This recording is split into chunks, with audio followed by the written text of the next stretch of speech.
Tonight, we will discuss states. When we open the Bible and read the story as it's given to us, we may think we are talking about people that lived, individuals, persons that, as we are, but it's not so.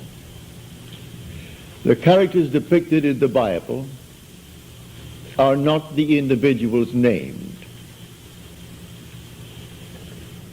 They are simply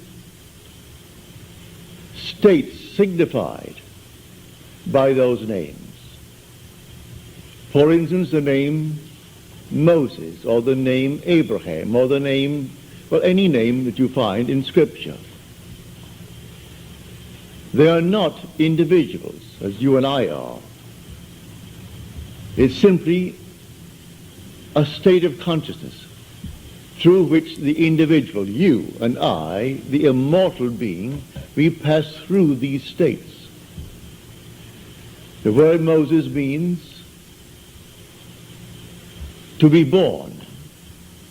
It's the old perfective of the Egyptian verb to be born.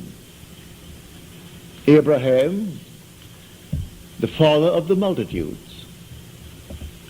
We start there, moving through states. And you and I pass through these states towards our own redemption. We come to the end. And that state is personified in Scripture. And men take the personification and worship it as a person, stick it on the wall, and then cross themselves before it and genuflect, not knowing that these are states. So we must learn to distinguish between states and the individuals who pass through these states. These states are eternal. They are forever. You are an immortal being, and you move through states. The states remain permanent forever. You pass on. We change states. The states do not change. We change states. But we, the individual, we are forever. It's like moving through a city.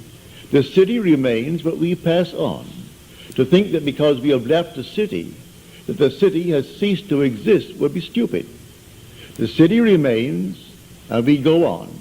We pass from one state to another state, and finally we come to the end. That end is described in Scripture as Jesus. But that's a state. You are the immortal being passing through states. And when you come to the very end, you are in that state. It was predetermined. It was shown all of us before we started. Shown us in the state called Abraham. We saw it all in detail. And if we entered it reluctantly or not, who knows? Paul tells us that we were made subject unto futility, not willingly, but by the will of him who subjected us in hope. And the hope was that we would obtain the glorious liberty of the sons of God. So we were told that it was not altogether a willing subjection on our part, but we kept the divine vision, as Paul said, in time of trouble. And so we continue on the journey. In this world, you and I can create states, but the spiritual states are eternal. We create a state here, it's not eternal. We create a state to deliver individuals forevermore. I create a state. Somebody asked me, will you hear that I am? And they name what they would like to be. All right? So that I must create the state, knowing that he is now in a state that he dislikes. I must distinguish between the being and the state that he is in. So I see him unemployed. All right? So he's unemployed. And he wants to be gainfully employed. There's nothing wrong in that. So I represent him to myself as one who is gainfully employed, who has more than he's ever had before. To the degree that I am self-persuaded that he is what I have now imagined him to be, to that degree he will actually become it. I move him out of one state into another. But that state into which he fell remains for anyone to fall into it. And all can fall into it at the same time, for that matter. He's not the only occupant of the state of being unemployed. There could be millions being unemployed. And there could be millions who desire to be out of it. Many who are unemployed have no desire to be out of it. They prefer to be on welfare. That's their desire. Perfectly all right. But if someone desires to be gainfully employed and to leave the state of being unemployed, you and I can create that state. Well, how do I create the state? By using my imagination. Imagination is not a state. It's the human existence himself. You are all imagination. And God is all imagination. You are God. And God is actually within you as your own wonderful human imagination. Now, these permanent states of the soul, these spiritual states, they remain.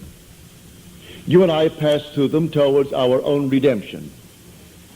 But in the interval, we meet a friend, and the friend is in need of help. And the help is to move him out of a state. I can give him money, but as Peter said, silver and gold have I not for thee, but such as I have give I unto thee. And he creates a state and takes the man from being a beggar, who's always begging on the corner, and puts him into a state where he jumps up with joy. He's now employed, not begging for money. So he didn't give him coins. He simply gave him a new state of consciousness.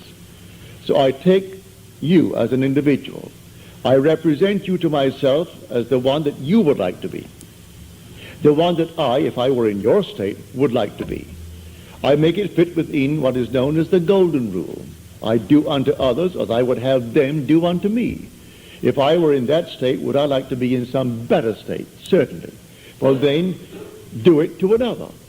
And so if he asks it of you, you simply represent him to yourself as being gainfully employed, or if he is unwell, as being well, or if he is not, if he wants to be married and he can't find the proper mate, then in your mind's eye you assume that he has found the proper mate.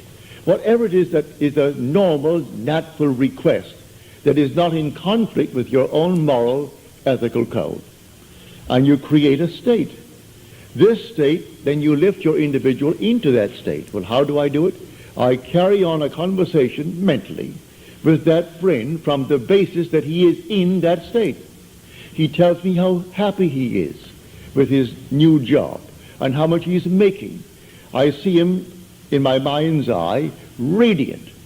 Well then, am I self-persuaded that this imaginal act is a fact? Do I really believe in the reality of what I've done? Do I believe that imagining creates reality? I do. Well then, to the degree that I am self-persuaded, he becomes the embodiment of what I've imagined him to be. These are states. So man must distinguish between the individual and the state that he is in.